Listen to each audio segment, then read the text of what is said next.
भगवते वासुदेवाय नमः। जय श्री कृष्णा, राधे राधे। हे प्रिय भक्तों, जैसा कि आप सभी जानते हैं, कार्तिक का महीना आज से शुरू हो चुका है। आज आप सुनेंगे माता सीता की कहानी। इस कहानी को पूरे महीने सुनने से घर में अन्न धन के भंडार भर जाते हैं और हमारी समस्त मनोकामनाएं पूरी होती है, जिससे हमारा जीवन सुखी और संपन्न हो जाता है। हर व्यक्ति को अपने जीवन में कार्तिक स्नान अवश्य करना चाहिए। कार्तिक मास को शास्त्रों में पुण्य मास कहा गया है। पुराणों के अनुसार जो फल सामान्य दिनों में 1000 बार गंगा स्नान करने का होता है तथा प्रयाग में कुंभ के दौरान गंगा स्नान का फल प्राप्त होता है, वही फल कार्तिक माह में सूर्योदय से पूर्व किसी भी नदी या सरोवर में या फिर घर पर ही स्नान करने के पानी में थोड़ा सा गंगा जल मिलाकर स्नान करे तो पुण्य की प्राप्ति होती है। शास्त्रों के अनुसार कार्तिक मास स्नान की शुरुआत शरद पूर्णिमा से होती है और इसका समापन कार्तिक पूर्णिमा को होता है। पद्म पुराण के अनुसार जो व्यक्ति पूरे कार्तिक माह में सूर्योदय से पूर्व उठकर स्नान करता है और भगवान श्री हरि विष्णु की पूजा करता है और तुलसी में रोजाना एक दीपक जलाकर पूजा करता है, उस पर भगवान विष्णु की असीम कृपा बनी रहती है। पद्म पुराण की कथा के अनुसार कार्तिक स्नान और पूजा के पुण्य से ही सत्यभामा को भगवान श्री कृष्ण की पत्नी होने का सौभाग्य प्राप्त हुआ था। एक बार कार्तिक मास की महिमा जानने के लिए कुमार कार्तिकेय ने भगवान शिव से पूछा कि कार्तिक मास को सबसे पुण्यदायी महीना क्यों कहा जाता है, तो इस पर भगवान शिव ने कहा कि नदियों में जैसे गंगा श्रेष्ठ है, भगवानों में विष्णु श्रेष्ठ है, उसी प्रकार महीनों में कार्तिक का महीना सबसे श्रेष्ठ है। इस महीने में भगवान श्री हरि विष्णु जल के अंदर निवास करते हैं, इसीलिए इस महीने में नदियों एवं तालाबों में स्नान करने से और विष्णु भगवान की पूजा करने से अनंत फलों की प्राप्ति होती है। जब भगवान श्री हरि विष्णु ने श्री कृष्ण रूप में अवतार लिया था, तब रुक्मणी और सत्यभामा उनकी पटरानी थी। सत्यभामा पूर्व जन्म में एक ब्राह्मण की पुत्री थी। युवा अवस्था में एक दिन उनके पति और पिता को एक राक्षस ने मार दिया था, तो कुछ दिनों तक वह ब्राह्मण की पुत्री रोती थी। इसके बाद में उसने अपने आप को संभाला और विष्णु भगवान की भक्ति में खुद को समर्पित कर दिया। वे सभी एकादशी का व्रत रखती थी। कार्तिक मास में नियम से सूर्योदय से पूर्व स्नान करके भगवान विष्णु और तुलसी जी की पूजा किया करती थी। बुढ़ापा आने पर एक दिन जब ब्राह्मण की पुत्री कार्तिक स्नान करने के लिए गंगा में डुबकी लगाई, तब उसे बुखार आ गया और वे बुखार से बुरी तरह से कांपने लगी और गंगा तट पर ही उसकी मृत्यु हो गई। उसी समय विष्णु लोक से एक विमान आया और ब्राह्मण की पुत्री का दिव्य शरीर उस विमान में बैठकर विष्णु लोक को पहुंच गया। जब भगवान विष्णु ने श्री कृष्ण के रूप में अवतार लिया, तब ब्राह्मण की पुत्री ने सत्यभामा के रूप में जन्म लिया। कार्तिक मास में दीपदान करने के कारण सत्यभामा को सुख और संपत्ति प्राप्त हुई। नियमित तुलसी में जल अर्पित करने के कारण सुंदर वाटिका का सुख मिला। शास्त्रों के अनुसार कार्तिक मास में किए गए दान पुण्य का फल व्यक्ति को अगले जन्म में अवश्य प्राप्त होता है। हे प्रिय भक्तों, तो आज आप सुनेंगे सीता माता की कहानी, जो कार्तिक महीने में कार्तिक स्नान करके अवश्य सुननी चाहिए। सीता माता की कहानी के साथ साथ कई कहानियां प्रचलित है, उन्हें भी कार्तिक स्नान के दौरान अवश्य सुनना चाहिए। जो बहनें एक महीने तक लगातार नियम से इन कहानियों को नहीं सुन सकती है, वे 21 दिन तक अवश्य सुने। अगर आप भी कार्तिक स्नान कर रहे हैं और रोजाना कहानियों को सुनना है, तो आप इस चैनल को सब्सक्राइब करें और साथ में बेल आइकन को भी दबाएं, ताकि रोजाना इस चैनल पर प्रस्तुत होने वाली कहानियों को आप सुन सके। कथा शुरू करने से पहले कमेंट बॉक्स में श्री लक्ष्मी नारायण की जय, भगवान श्री कृष्ण की जय जरूर लिखें। साथ ही इस कहानियों को ज़्यादा से ज़्यादा शेयर करें। हे प्रिय भक्तों, सबसे पहले आप सुनेंगे सीता माता की नित्य नेम की कहानी। प्रेम से बोलिए मर्यादा पुरुषोत्तम भगवान श्री राम की जय, सीता मैया की जय। यह कहानी सीता माता कहती थी और भगवान श्री राम सुना करते थे। एक दिन भगवान श्री राम को किसी काम के लिए बाहर जाना पड़ा तो सीता माता कहने लगी कि हे भगवान, यह तो मेरा 12 वर्ष का नित्य नेम है कि मैं आपको अपनी कहानी सुनाती हूँ और आप बड़े ही श्रद्धा भाव से इस कहानी को सुनते हैं। अगर आप बाहर चले जाएंगे तो मैं अपने नित्य नेम की कहानी किसे सुनाऊंगी? तो भगवान श्री राम ने कुछ देर सोचने के बाद कहा कि तुम ऐसा करना, कुएं की पाल पर जाकर बैठ जाना और वहाँ पर जो औरतें पानी भरने आएंगी उन्हें अपनी कहानी सुना देना। इससे तुम्हारा नित्य नेम पूरा हो जाएगा और मैं भी अपना काम करके वापस आ जाऊंगा। तो सीता माता ने कहा ठीक है। भगवान श्री राम प्रदेश चले गए और सीता मैया कुएं की पाल पर जाकर बैठ गई। तो वहाँ पर एक महिला आई।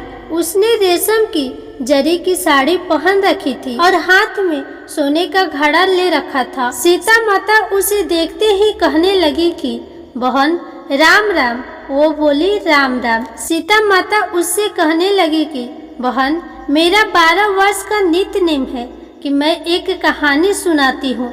आज मुझे कोई कहानी सुनने वाला नहीं मिला, इसीलिए मैं चाहती हूँ कि तुम मेरे नित्य नेम की कहानी सुन लो। तो सीता माता की बात सुनकर वह महिला बोली कि जब तक मैं तुम्हारी कहानी सुनूंगी तो मुझे घर पर जाने में देरी हो जाएगी और मेरी सास मुझसे लड़ाई करेंगी।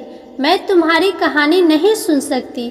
यह कहकर उसने अपना घड़ा पानी से भरा और चली गई। जब वह घर पहुंची तो जो उसने रेशम की साड़ी पहन रखी थी वह फट गई और घड़ा जो सोने का था वह मिट्टी के घड़े में बदल गया।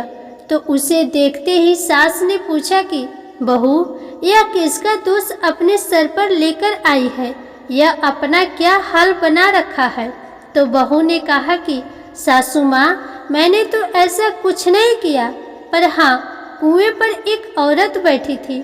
उसने कहानी सुनने के लिए कहा था, लेकिन मैंने कहानी नहीं सुनी। मैंने कहा कि काम के लिए देरी हो रही है, मेरी सासू माँ मुझसे लड़ाई करेंगी। मुझे लगता है कि उसी का फल मुझे मिला है। तो बहू की बात सुनकर उसकी सास वहीं घड़ा और साड़ी लेकर कुएं की पाल पर गई। तो सास को वहीं पर माता सीता बैठी हुई मिली। तो उसकी सास ने जाकर कहा कि राम राम बहन। तो सीता माता ने कहा कि राम राम। तो उसकी सास बोले कि तुम यहाँ पर कैसे बैठी हो? तो सीता माता कहने लगी, बहन, मेरे 12 वर्षों का नियम है कि मैं रोजाना कहानी सुनाती हूँ।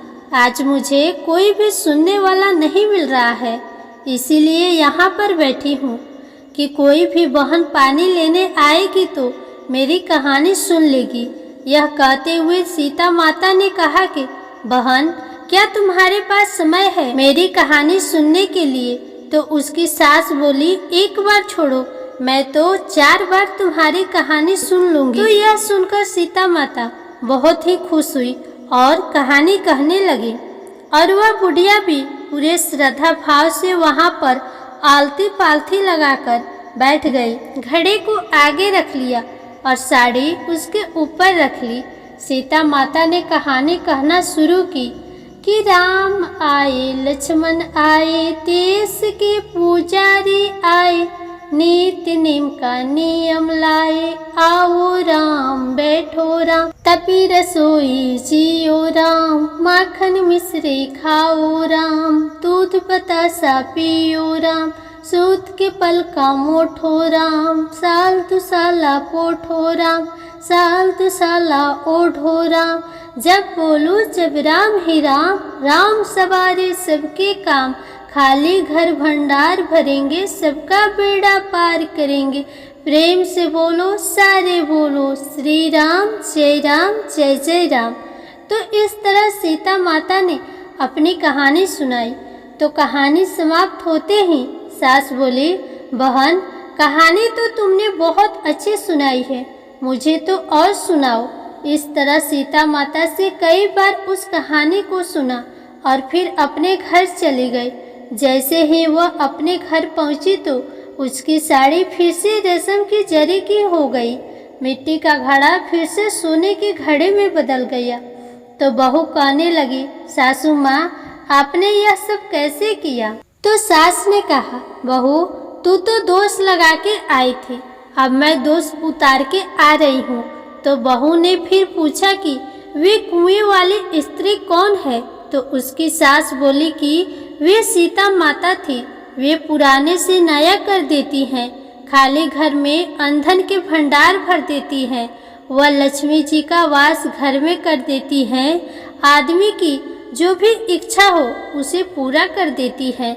आज तो उन्होंने मुझे ऐसी कहानी सुनाई कि मैं तो सुनती ही गई, मेरा जीवन तो आनंद मंगल हो गया। उसी के साथ अपने आप में मस्त होकर झूमने लगी। तो अपनी सास को इतना खुश देखकर उसकी बहू ने कहा कि सासू माँ सीता माता ने आपको ऐसी कौन सी कहानी सुनाई कि आप इतनी आनंद मग्न हो गई है, आप मुझे भी वह कहानी सुनाओ। तो उसकी सास बोली, ठीक है तुम भी सुनो।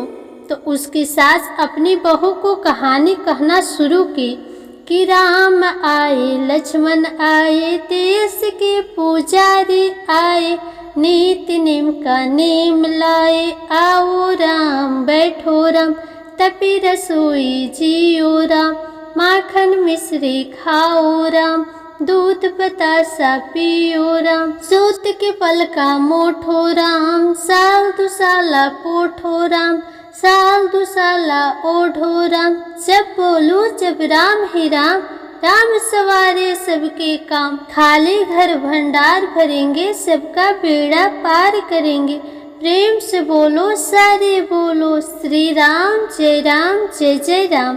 तो कहानी सुनकर बहू बोली, सासू माँ कहानी तो बहुत ही अच्छी है।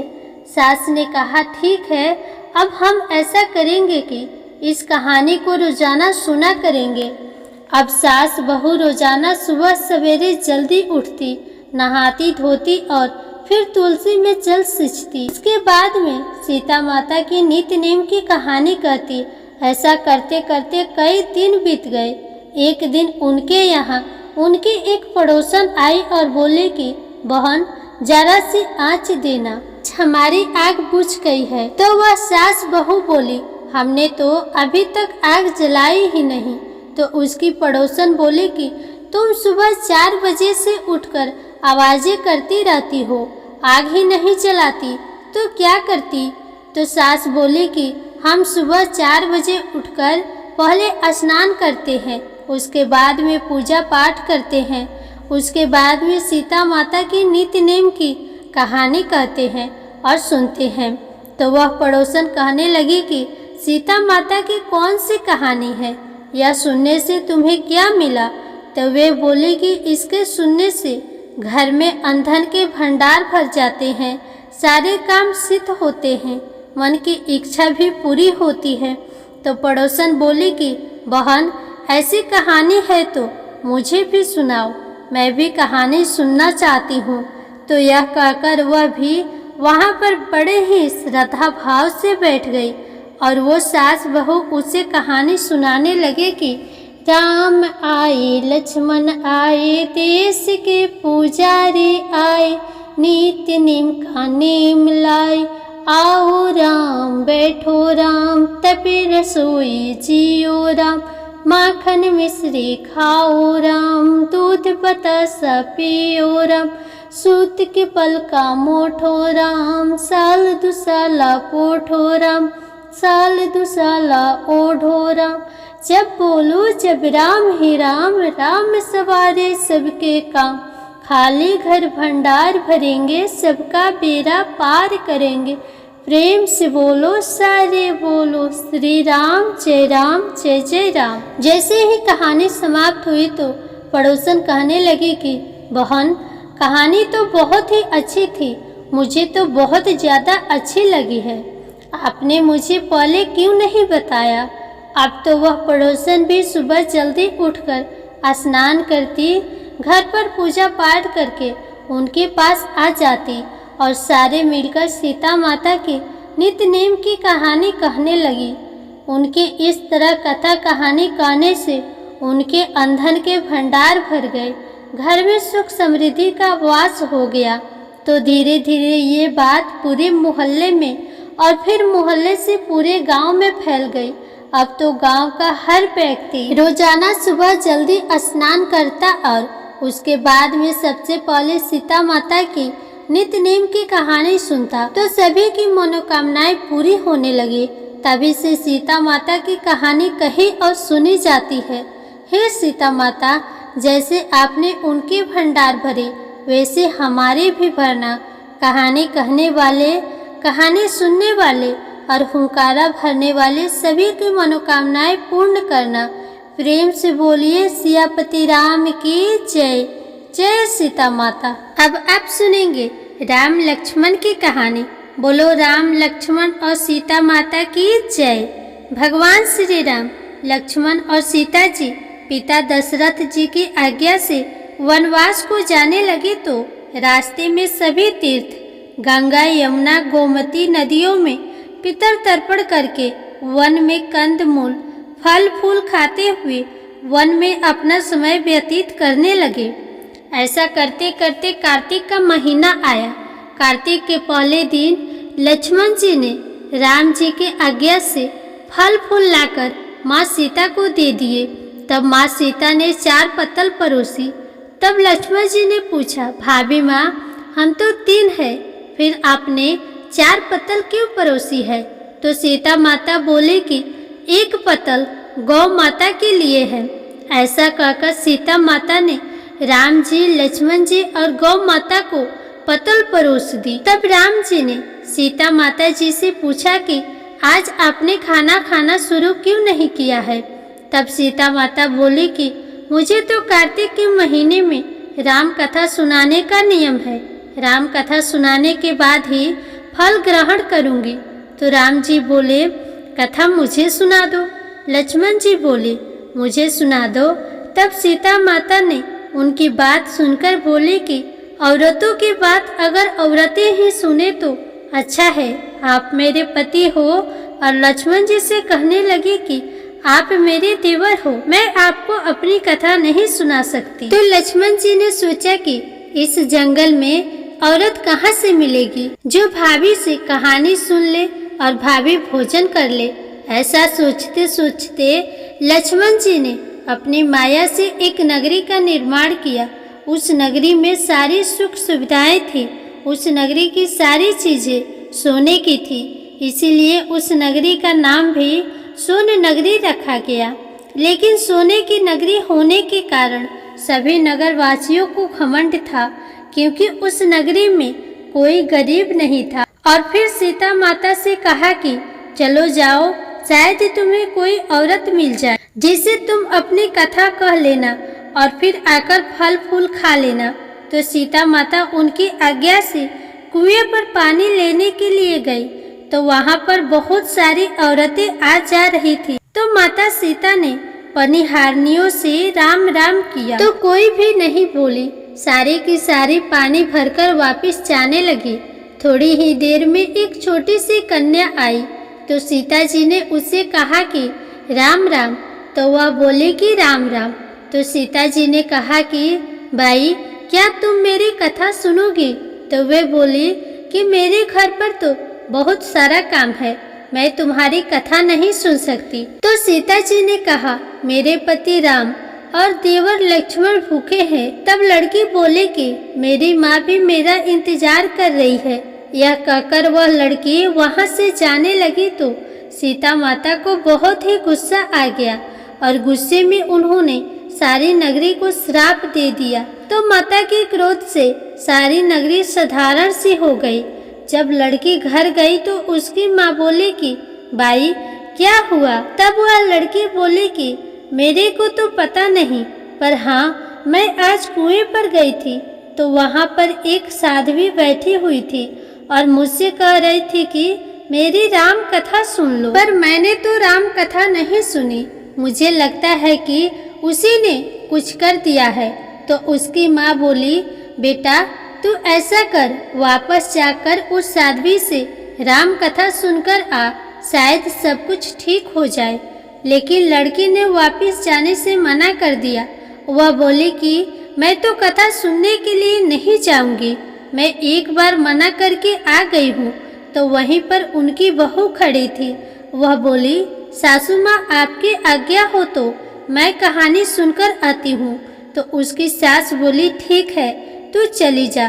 तो सास की आज्ञा पाकर बहू कुएं पर पानी भरने के बहाने से चली गई और वहां जाकर कुएं से पानी भर लेती और बर्तन को वापस खाली कर देती। ऐसा ही कई बार करी। तो यह देखकर सीता माता ने कहा कि बहन आपके घर पर कोई काम नहीं है क्या। तो वह बोली माता जी मैं तो सारा काम करके आई हूँ।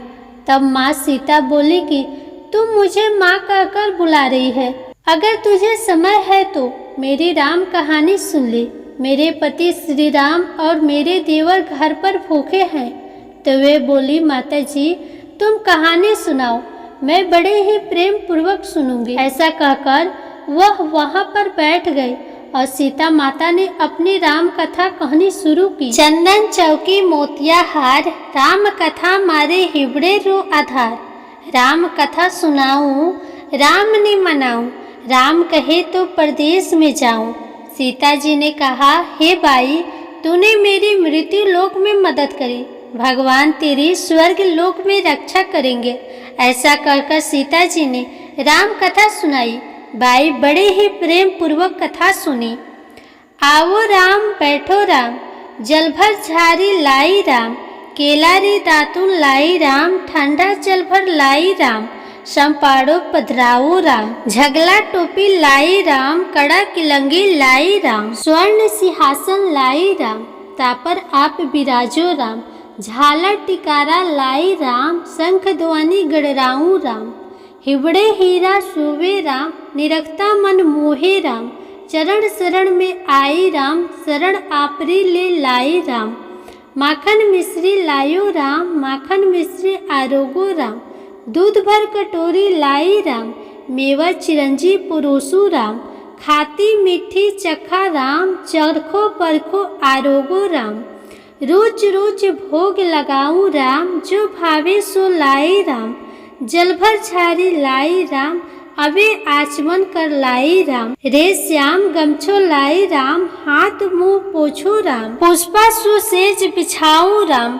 अंतरिया छिड़काऊं राम, हिंगलू डोलिया दुलाऊं राम। सीता जी चरण दबावे राम, सुख भर सेज पोढ़ो राम। हाजर पंखा डोलो राम, थामे राम महामे राम। रोम रोम में राम ही राम, घट घट माया विराजो राम। मुख में तुलसी बोलो राम, खाली मिजाज काई काम। जब बोलो जब राम ही राम, बोलो पंछी राम राम। पूर्ण होवे मंगल का। राम कथा पूर्ण हुई तो सीता जी ने कहा हे बाई तूने मेरी राम कथा सुनी, मेरी सहायता की। राम जी लक्ष्मण जी को जिमाया है, भगवान तेरी भी रक्षा करेंगे, तुझे स्वर्ग का सुख मिलेगा। सीता माता ने उपहार स्वरूप में अपने गले का हार दे दिया। जब वह घर गई तो उसके मटका सब सोने के हो गए। सासू जी ने कहा यह सब तो कहाँ से ले आई। बहू बोली मैं सीता से राम कथा सुनी, ये उसी का फल है। सासू जी ने कहा प्रतिदिन राम कथा सुन आना। बाई को राम कथा सुनते बहुत दिन हो गए। तब उसने माँ सीता से पूछा इसका उद्यापन विधि बतलाओ। तब सीता जी ने कहा 7 लड्डू लाना, 1 नारियल लाना, उसके 7 भाग करना, 1 भाग मंदिर में चढ़ाना जिससे मंदिर बनवाने जितना फल प्राप्त होता है। 1 भाग सरोवर के किनारे गाड़ देना जिससे सरोवर खुदवाने जितना फल प्राप्त होगा। 1 भाग भगवत गीता पर चढ़ाना जिससे भगवत गीता पाठ करवाने जितना फल प्राप्त होगा। 1 भाग तुलसी माता पर चढ़ाना, जिससे तुलसी विवाह जितना फल प्राप्त होगा। 1 भाग कुंवारी कन्या को देना, जिसे कन्या विवाह जितना फल प्राप्त होगा। 1 भाग सूरज भगवान को चढ़ाना, जिसे 33 करोड़ देवी देवताओं को भोग लगाने जितना फल प्राप्त होगा। बहू ने विधि पूर्वक उद्यापन कर दिया। माता सीता के पास आकर बोली, माता, मैंने तो विधि पूर्वक उद्यापन कर दिया। सीता जी ने कहा, अब 7 दिन बाद बैकुंठ लोक से विमान आएगा। 7 दिन पूरे हुए विमान आया तो बहू ने कहा, सासू जी, स्वर्ग लोक से विमान आया है। सासू जी ने कहा, बहू, तेरे ससुर जी को और मेरे को भी ले चल, तेरे माता पिता को ले चल, सारे कुटुंब परिवार को ले चल, अड़ोसी पड़ोसियों को ले चल। बहू ने सबको बिठा लिया, पर विमान खाली था। थोड़ी देर में उसकी ननद आई और देखते ही देखते विमान भर गया। तब बहू ने कहा, माँ सीता, ननद बाईसा को भी बिठा लो। माँ सीता ने कहा, इसने कभी कोई धर्म पुण्य नहीं किया।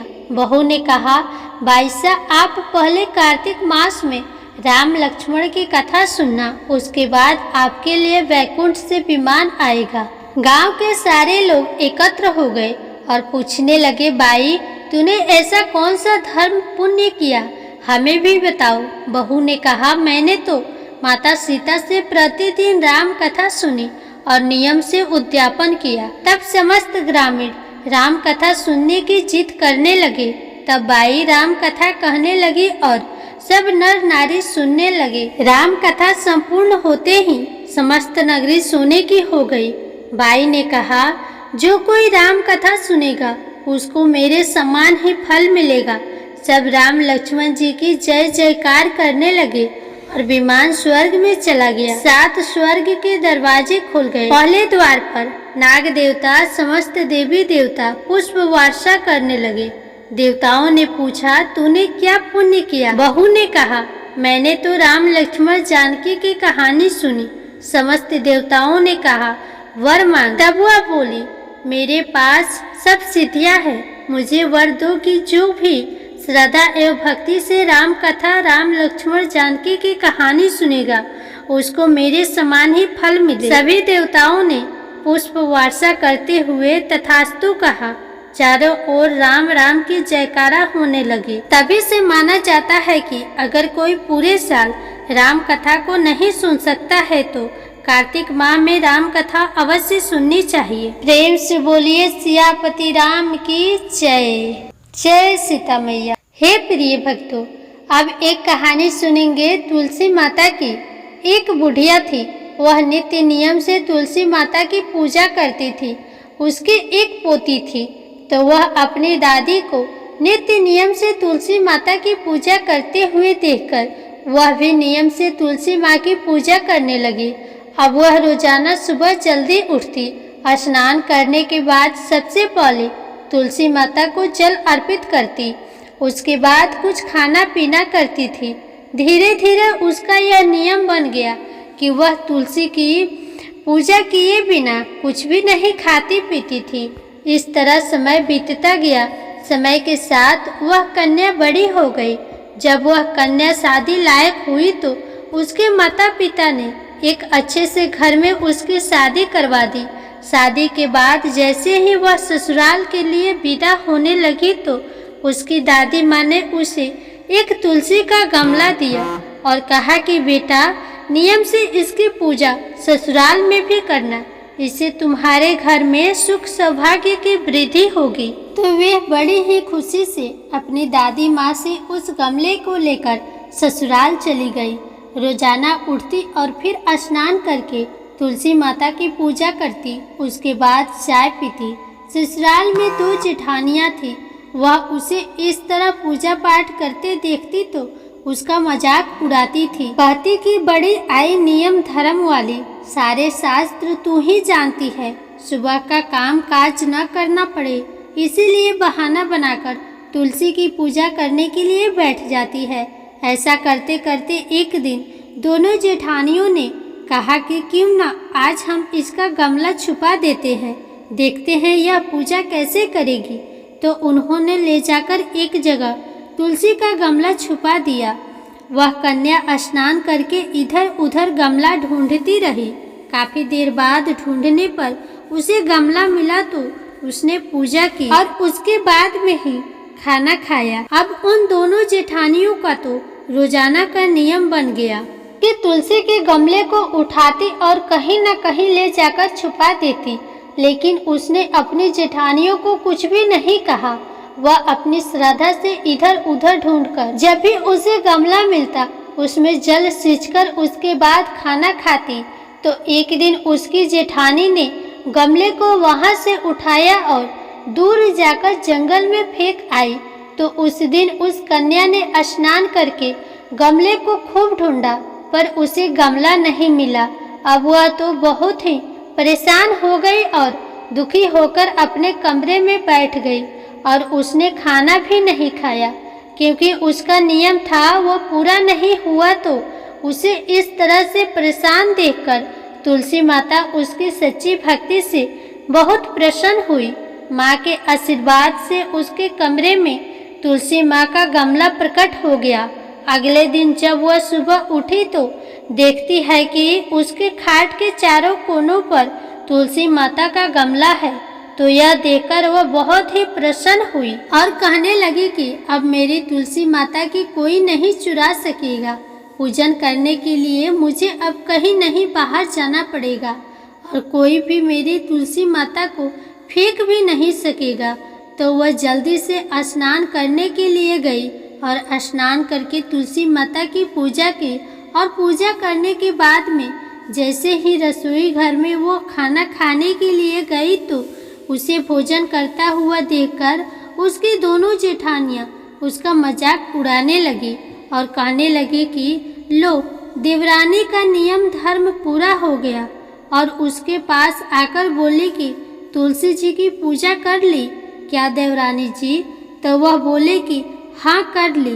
तो उसकी जेठानी बोली कि क्यों झूठ बोल रही है, सही सही बोलना कि भूख बर्दाश्त नहीं होती, खाना खाना है तो यूं ही खा ले, पूजा करने का बहाना क्यों बना रही है?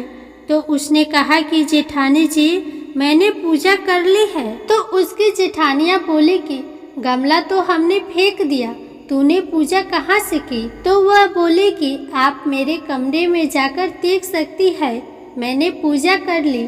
तो अपनी देवरानी की इस तरह की बात सुनकर दोनों जेठानियाँ भागकर उसके कमरे में गई। तो वहाँ जाकर आश्चर्यचकित हो गई। देखा कि तुलसी माता का बहुत सारा पौधा वहाँ पर खड़ा है। तो यह देखकर उसकी जेठानियाँ बहुत शर्मिंदा हुई और बोली कि देवरानी तेरी भक्ति सच्ची है, हमने तुझे यूं ही परेशान किया, हमें माफ़ कर दो। उसी दिन से तीनों देवरानी जेठानी सुबह जल्दी उठकर स्नान करती और फिर तुलसी माता की पूजा अर्चना करके उसके बाद घर का कोई अन्य काम करती।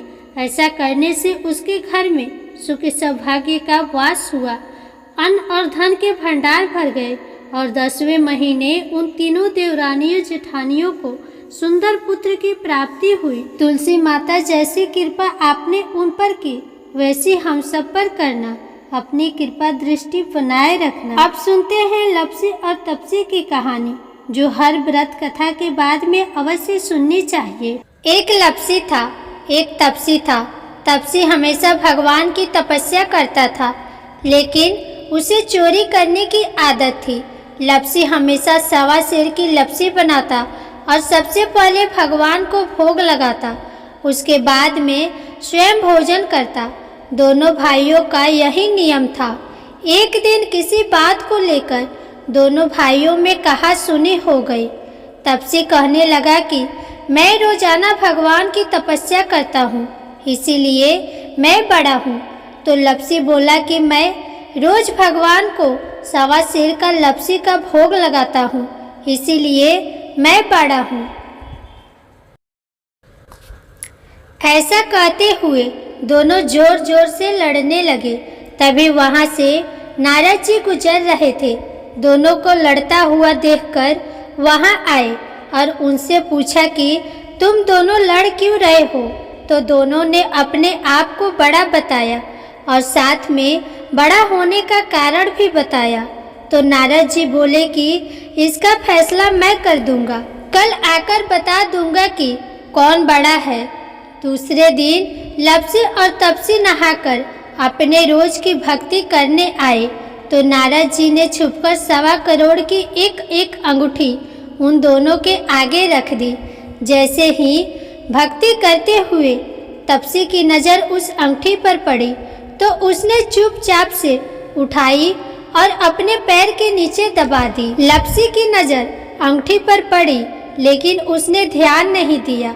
उसने पहले भगवान को भोग लगाया और फिर स्वयं भोजन करने के लिए बैठ गया। थोड़ी ही देर बाद नारद जी सामने आए तो दोनों ने पूछा कि अब बताओ हम दोनों में से कौन बड़ा है। तो नारद जी ने तपसी से कहा, तपस्या तो तुम करते हो, इतनी तपस्या करने के बाद भी तुम्हारी चोरी करने की आदत नहीं गई। यह अंगूठी मैंने ही तुम दोनों के आगे रखी थी। मैं ये देखना चाहता था कि तुम दोनों में से किनके मन में लालच है, तो तूने तो अंगूठी दिखाई पड़ते ही झट से अपने पैर के नीचे दबा ली। लेकिन लप्सी का ध्यान अंगूठी पर जाने के बाद भी लप्सी ने अंगूठी को नहीं उठाया और ना ही ध्यान दिया। उसने सिर्फ अपने भगवान में ही ध्यान रखा, उन्हें भोग लगाया और बाद में भोजन करने लगा। इसलिए लप्सी बड़ा है और तुम्हें तुम्हारी तपस्या का कोई भी फल नहीं मिलने वाला। जितनी चाहे मर्जी तुम तपस्या कर लो, तुम्हें इसका कोई भी फल नहीं मिलेगा। तो तपसी को यह सुनकर बहुत ही दुख हुआ और वह शर्मिंदा होकर नारद जी से माफ़ी मांगने लगा कि आज तक मेरी गलती माफ़ करो और मुझे बताओ कि मेरी तपस्या का फल कैसे मिलेगा। आज के बाद कभी भी मैं चोरी नहीं करूँगा। तो नारद जी ने कहा कि यदि कोई गाय या कुत्ते के लिए रोटी नहीं बनाएगा तो उसका फल तुझे मिलेगा। यदि कोई व्यक्ति ब्राह्मण को भोजन करवाकर उसे दक्षिणा नहीं देगा तो उसका फल भी तुझे ही मिलेगा। अगर किसी को सूट साड़ी देगा और उसके साथ भेंट स्वरूप कुछ रुपये नहीं देगा तो उसका फल भी तुझे ही मिलेगा। अगर कोई व्यक्ति दिए से दिया जलाएगा तो उसका फल भी तुझे ही मिलेगा। अगर कोई औरत आंगन लिपकर चौका नहीं लिपेगी तो उसका फल भी तुझे ही मिलेगा। यदि कोई व्रत कथा में सारी कहानी सुन ले लेकिन तुम्हारी कहानी ना सुने तो उसका फल भी तुझे ही मिलेगा। उसी दिन से हर व्रत कथा और कहानी के साथ लप्सी तपसी की कहानी कही और सुनी जाती है। प्रेम से बोलिए भगवान श्री लक्ष्मी नारायण की जय।